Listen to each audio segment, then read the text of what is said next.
नमस्कार, मैं दामिनी कपूर अपनी माटी के सभी दर्शकों का स्वागत है। इस बार हम आपको कीवी उगाना सिखाएंगे, साथ ही गर्म इलाकों में पलने वाली साहीवाल गाय पर भी बात करेंगे। इसके अलावा पढ़ाई पर चर्चा के साथ एक सक्सेस स्टोरी भी देखेंगे। तो सबसे पहले चलते हैं नौनी यूनिवर्सिटी।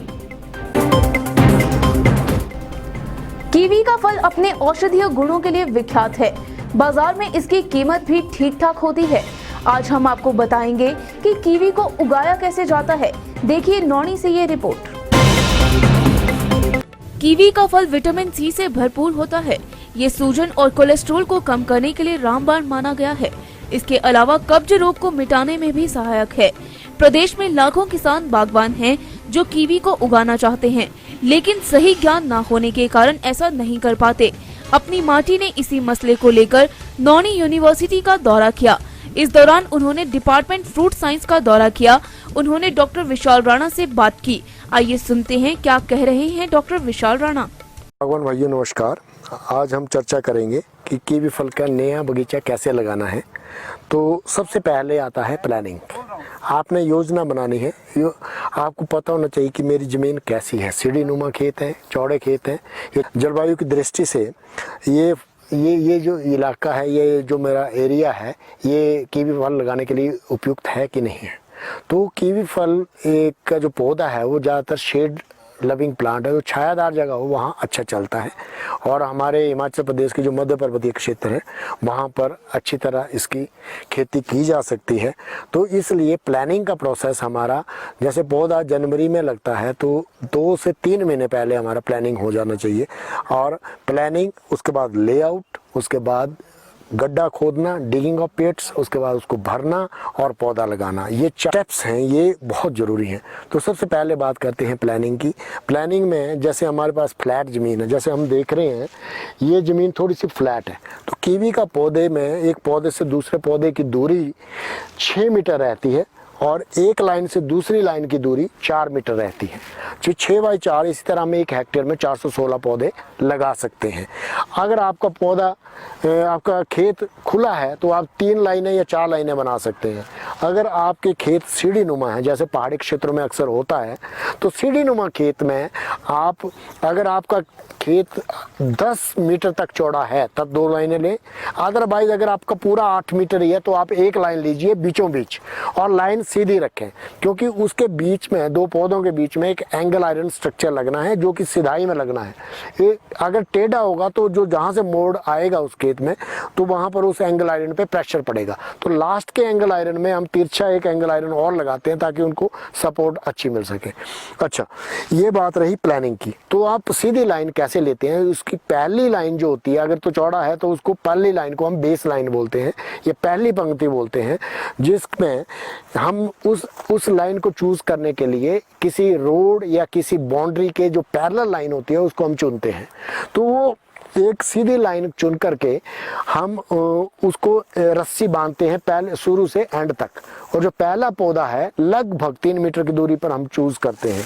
तो पहला खूंटी जो हम 3 मीटर की दूरी पर लगाते हैं, और 6 मीटर के अंतराल पर हम, जैसे ये लगा है तो 6 मीटर के अंतराल पर हमने करते हैं। तो मैं ये कहना चाहूँगा, सबसे पहले हमको 1-1.5 मीटर जो है पतले बांस के डंडे या सीधे जो टहनी है, वो डंडा है, उसको बना के रखें, क्योंकि वो काम आपको उसको पौधे को सिधाने के काम आएगा। उसके बाद जब प्लानिंग हो गई, आपने मार्क कर लिया, उसको डिस्टेंस को मार्क कर लिया, उसके बाद गड्ढा खोदना चाहिए। तो वो 1.5 से 2 महीने पहले वो काम करना चाहिए, क्योंकि जो गड्ढा खोदा हुआ तो हम लोग बाद में, हमें कोई चिंता करने की आवश्यकता नहीं है कि हमारी नीचे कोई पत्थर, चट्टान या कोई हार्ड रॉक नहीं है। तो अगर जड़ें जो हैं अच्छे वातावरण में नीचे ग्रो करेंगी तो पानी अच्छा आएगा, तत्व जो जमीन से लेगा पौधा वो ठीक रहेगा। तो हम ये गड्ढा खोदने का काम, पहले तो ये गड्ढा कितना होना चाहिए, 3 फुट यानी कि 1 मीटर चौड़ा और 1 मीटर गहरा होना चाहिए। तो ये ज़्यादा भी हो तो उसमें नुकसान कोई नहीं है। और जब इसको खोदेंगे और ये मिट्टी साइड में रख करके इसको 1.5 से 2 महीने खुला रखते हैं ताकि सूर्य की रोशनी इसमें पड़े और जो डिसइंफेक्शन है, जो हार्मफुल कीटाणु है वो उसमें मर जाएं। तो ये इस तरह से करते हैं। उसके बाद हम जब पौधा जनवरी में लगाना होता है तो दिसंबर एंड माह में हम इसको गड्ढे को भरने का काम करते हैं। कैसे करते हैं, जो मिट्टी खोदी हुई होती है उसमें हम 25 से 30 किलो सड़ा गोबर डालते हैं और कई बार उसमें हम आधा किलो सुपर फास्फेट भी डाल सकते हैं जो कि जड़ों की ग्रोथ को हेल्प करता है। तो उसको अच्छी तरह मिक्स करके पत्थर वगैरह हटा करके उसको भरा जाता है। वो गड्ढा भरने की प्रक्रिया है। तो गड्ढा भरने का मतलब ये जमीन है तो गड्ढा थोड़ा सा ऐसे गुंबद आकार का बनाया जाता है क्योंकि ये लूज मिट्टी होती है। जब पौधा इसमें लगेगा तो पानी देंगे तो वो बैठेगी मिट्टी, तो बैठेगी इसका मतलब वो ऊपर होगा तो वो उस लेवल पे आ जाएगी। अगर हम उस लेवल पे ही भरेंगे तो गड्ढा बनेगा तो उसमें पानी खड़ा होगा, उसमें जड़ें सड़ने का उसमें वो रहता है। उसके बाद जब हमने भर दिया और उसके बाद हमने 6 मीटर जो है इंश्योर करना कि हाँ बाकी 6 मीटर दूरी है एक गड्ढे से दूसरे में। और जो खूंटियां बनाई हैं हमने 1.5 मीटर की बांस के पतले डंडे से, उसको रखिए और बीच में फिक्स करिए और दोबारा मापिए कि 6 मीटर है कि नहीं है। अगर वो 6x4 का लेआउट है तो गुणिये पे आपने दूसरी लाइन निकालनी है 4 मीटर में, वो 90 डिग्री का एंगल होना चाहिए। तो वो जरूरी है, तभी 2 लाइनें समानांतर होंगी। और जनवरी के माह से अच्छी गुणवत्ता वाले पौधे लें जिनकी जड़ें अच्छी हों और वो लगाएं और उस डंडे के साथ जगह जगह उसको सूतड़ी से बांध दें और वो उसकी जो लिपटने की प्रवृत्ति है वो लिपटने ना दे। अगर पौधा लिपटेगा उससे तो वो परमानेंट डिफेक्ट बन जाता है। तो वो सीधा जाने दे, उससे कोई टहनी निकलने दे। वो लगभग हमारा 5 फुट तक जो है वो गहरा पौधा ऊपर जाना चाहिए पौधा 5 फुट तक। उसके बाद हम ट्रेनिंग स्ट्रक्चर का जो है योजना बनाते हैं। तब तक वो जो बांस के डंडे हैं 2 से 4 महीने हमारे उस पे ही सदाई हम पौधा लगाने से उसको बढ़ने तक, जैसे फरवरी में टेम्परेचर बढ़ेगा तो उसकी ग्रोथ जो है बढ़ जाएगी, वो जरूरी रहता है उसमें। अभी मैं बात कर रहा था कि जब पौधा लगाते हैं तो ये जो छोटा डंडा है इसका 5-6 महीने तक इसका रोल रहता है जब तक हम ट्रेनिंग स्ट्रक्चर नहीं बना देते हैं। और 2 पौधों के बीच में एक एंगल आयरन का स्ट्रक्चर बनता है जिसको टी वाट ट्रेलिस बोलते हैं। और ये गलती नहीं करनी है। देखिए इसमें क्या है, पौधा आया है, डंडा लगा करके हमें भूल गए हैं कि डंडा लगाया, बेल कैसे बढ़ रही है। जब फरवरी के बाद ये बेल बढ़ती है, जब ये ऐसे ऐसे बेंड करेंगे तो ये एक परमानेंट डिफेक्ट बन जाएगा। तो इसको क्या करना है, इसको हटाते रहना है और ये ऐसे सीधा एक साइड को ही रहना चाहिए और जगह जगह उसको सूतड़ी से बांधना है। 5 फुट के बाद ये जो आंखें हैं 2 विपरीत दिशा में जहाँ होगी उस पॉइंट को काटना, फिर वो 2 टहनियाँ फेंकेंगी, वो उसके 2 स्थायी बाजू बनेंगे, उससे फल देने वाली टहनियाँ निकले। तो ये जो लिपटने वाली है, क्योंकि ये बेल है इसका लिपटना प्रवृत्ति है, तो ये हमने अवॉइड करना है। और ये इसलिए टेक्निकली हमें थोड़ा सा अलर्ट रहना पड़ेगा कि ये इसमें उलझ तो नहीं रही है। और बीच में ये टहनियाँ आएंगी तो ये थोड़ा गांठें बन जाती हैं, डिफेंड बाद में एक जो है ना डिफेक्ट पड़ जाता है, क्योंकि जितना पानी और जितने तत्व हैं वो नीचे से लेने हैं पौधे ने। अगर कहीं बैंड पड़ गया, जिस तरह पाइप होती है उसमें पानी रुक जाता है, उसी तरह ये साहब है। अगर ये स्मूथ होगा तो सारा फूड मटेरियल ऊपर ठीक जाएगा, ऊपर से वृद्धि होगी और अच्छा फूल और फलन आएगा। साहीवाल नस्ल की गाय का दूध सबसे ताकतवर माना जाता है, लेकिन ये गाय गर्म इलाकों में होती है। इस सब के बीच हिमाचल में इस नस्ल को विकसित करने के प्रयास शुरू हो गए हैं। ये मुहिम कहां तक पहुंची है, इस पर पेश है ये स्पेशल रिपोर्ट। हिमाचल में खेती और पशुपालन एक दूसरे के पूरक हैं। ज्यादातर किसानों के घरों में गाय या भैंस जरूर होती है। प्रदेश में समय के साथ दूध उत्पादन बढ़ा है, लेकिन अब प्रदेश क्वालिटी मिल्क की तरफ बढ़ रहा है। इसी कड़ी में कृषि विश्वविद्यालय पालमपुर में अब साहीवाल गाय पर शोध शुरू हो गया है। हमारे वरिष्ठ सहयोगी जयदीप रिहान ने यूनिवर्सिटी के वीसी प्रोफेसर HK चौधरी से बात की। उन्होंने बताया कि मथुरा से 12 और साहीवाल गाय लाई गई हैं। 3 पहले से थी, ऐसे में कुल 15 गाय पर रिसर्च हो रही है।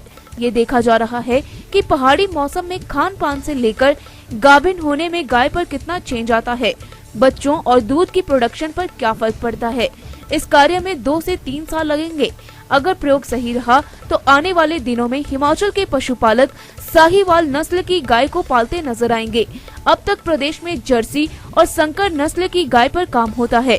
इनका दूध A1 माना जाता है, जबकि साहिवाल नस्ल की गाय का दूध सबसे बेहतर A2 माना जाता है। सब ठीक रहा तो हिमाचल में ये क्वालिटी मिल्क की दिशा में क्रांतिकारी कदम होगा। हिमाचल प्रदेश कृषि विश्वविद्यालय पालमपुर में हमारी जो एक डेयरी है, ये बहुत सुदृढ़ डेयरी है, जिसमें कि हमारे पास जर्सी और Jersey cross red Sindhi cows पहले से ही हैं। तो यहाँ भारतीय मूल की दूसरी गायों को इंट्रोड्यूस करने के लिए हमने अभी हाल ही में पंडित दीनदयाल वेटरनरी इंस्टीट्यूट मथुरा से 12 गाय साल और 1.5 साल की बछड़ियां हम लेकर आए हैं, साहिवाल किस्म की, जो कि एक भारतीय मूल की गाय है और ये हार्डी काऊ है। पहाड़ों जैसे ऐसे क्षेत्रों में वो रह सकती है और इसका पहचान जो है, इसको जेबू ब्रीड कहते हैं, यानी कि इसकी पीठ पर एक कुबड़ होता है जिससे ये पहचानी जाती है और इसके दूध की मात्रा और क्वालिटी जो है दूसरी गायों के दूध से बहुत अच्छी होती है। यहाँ हमने इसको इसलिए इंट्रोड्यूस किया है ताकि हमारे किसानों को, पहाड़ी किसानों को ये पता लगे कि ये साहिवाल जो है एक उत्तम किस्म है और हिमाचल में रह सकती है। दूध की मात्रा और दूध की महत्ता उनको इसकी जानकारी दी जाएगी और इसका डेमोन्स्ट्रेशन भी दिया जाएगा और आगे जो ब्रीड हम तैयार करेंगे वो भी उनको मुहैया कराई जाएगी। कोरोना से धीरे धीरे कृषि विश्वविद्यालय उबरने लगा है। माना जा रहा है कि जल्द ही यूनिवर्सिटी में पहले की तरह कक्षाएं चल पड़ेंगी। चौधरी सरवण कुमार कृषि विश्वविद्यालय पालमपुर अब कोरोना के खौफ से उभरने लगा है। करीब 10 महीने बाद यहां BMC ऑनर्स कृषि के तृतीय साल की सामान्य कक्षाएं शुरू हुई हैं। गौर रहे कि कोविड-19 के चलते यूनिवर्सिटी में प्रवेश प्रक्रिया और पढ़ाई को ऑनलाइन किया गया था। खैर, अब सरकार की गाइडलाइंस के तहत धीरे धीरे सारी कक्षाओं को शुरू कर दिया जाएगा। सब ठीक रहा तो 8 फरवरी तक विश्वविद्यालय पूरी तरह खुल जाएगा। इस बारे में कुलपति HK चौधरी ने कहा कि हाल ही में छात्रों के हित में कई फैसले लिए गए हैं। उन्होंने छात्रों से कहा कि वे तुरंत खेतों पर प्रैक्टिकल शुरू करें और पॉजिटिव सोच के साथ नए सत्र की शुरुआत करें। कोविड-19 पैंडेमिक के चलते जैसे पूरे विश्व में इसका असर हुआ, इसी तरह से भारतवर्ष में भी, हिमाचल प्रदेश में, और अभी हिमाचल प्रदेश कृषि विश्वविद्यालय पालमपुर में हम बैठे हैं। इस कृषि विश्वविद्यालय में भी इसका असर हुआ। ये एक प्रोफेशनल यूनिवर्सिटी है। पिछले 10 महीने से हम उससे जूझ रहे हैं और किस तरह से इसका जो है एग्ज़ाम लें, किस तरह से एडमिशन करें, वो सारा प्रोसेस हमने धीरे धीरे ऑनलाइन पूरा किया। लेकिन अब हिमाचल सरकार के दिशा निर्देश के अनुसार उसको सख्ती से पालना करते हुए हमने अपने कृषि विश्वविद्यालय को भी लगभग खोलने की प्रक्रिया शुरू कर दी है आज से। आज हमारे BSc 3rd ईयर एग्रीकल्चर के स्टूडेंट जो है वो विश्वविद्यालय में आ गए हैं। उनसे आज सुबह मेरी चर्चा भी हुई है डीन कॉलेज ऑफ एग्रीकल्चर के साथ और उसके बाद अभी धीरे धीरे हम दूसरी क्लासें भी लेकर आएंगे और 8 फरवरी तक जो है हमारा विश्वविद्यालय खुल जाएगा और सभी क्लासें जो है सुचारू रूप से हिमाचल प्रदेश सरकार के दिशा निर्देश के अनुसार चलेंगी और पढ़ाई भी जोरों से हम शुरू करने वाले हैं।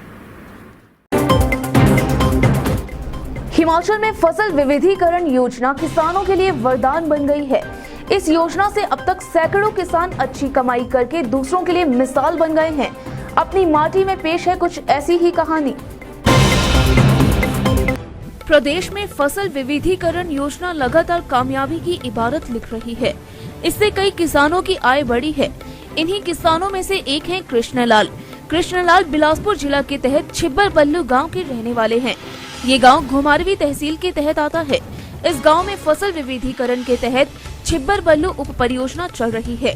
बिजली बोर्ड से बतौर सेक्शन ऑफिसर रिटायर्ड कृष्णलाल भी इस परियोजना से जुड़े हुए हैं।